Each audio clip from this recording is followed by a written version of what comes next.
Everyone, it's your boy Matt. Uh, as time has gone on, my voice and how I speak and how I look has changed according to my place in society. I'm a hobo. I don't have a choice about it. I've been locked out of most of society and abused horrifically. The people around me are people in similar situations. So in my block, there's a bloke who lives across there. He spent a lot of time in prison. He speaks with a British accent.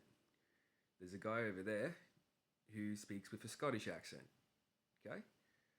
There's a couple of guys who are Irish who live here. And what's happened is that the voice you have is reflective of the people who are around you.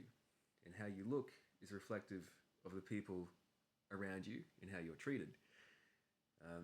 I look a bit rough because I usually can't afford to get a good haircut or a beard trim. I speak differently because the people who I interact with speak with atypical accents.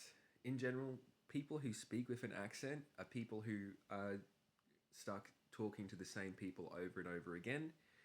This is what happens in countries, not countries, in like places such as the United States, like as Boston, such as Minnesota. There these places where you have a small group of people who are stuck together, and what happens when you're stuck with the same people is that you start looking and acting like them and speaking like them. So the voice and the accent I have is not reflective of a speech impediment. It's not reflective of dyslexia. It's not reflective of anything of this nature.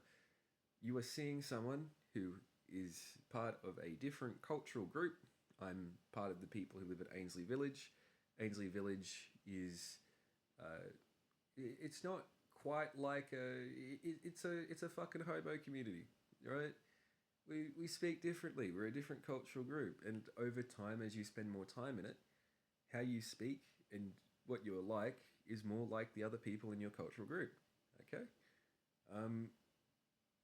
I don't feel ashamed of my accent. I actually have a bit of pride in it. Um, it's not something which I actively try to speak in.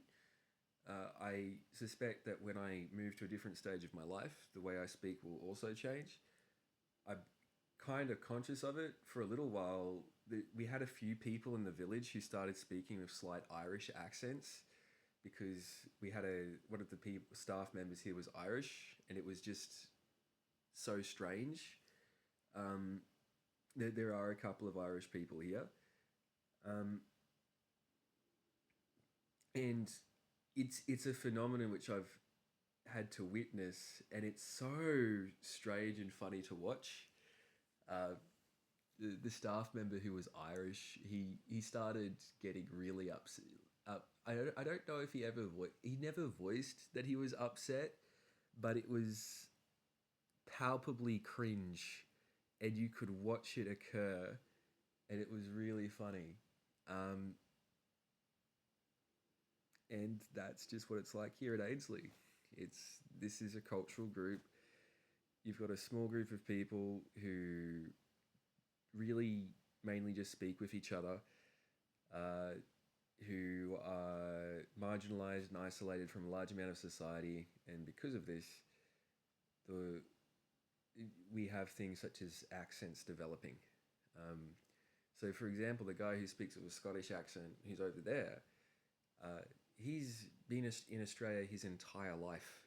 Okay, my friend who speaks with his mild British accent over here, he's also been in Australia his entire life. The marginalized people and people who are separated from mainstream society will develop accents and their own culture. And with me, you are looking at someone who has become part of a different cultural group. And that's it. Have a good one.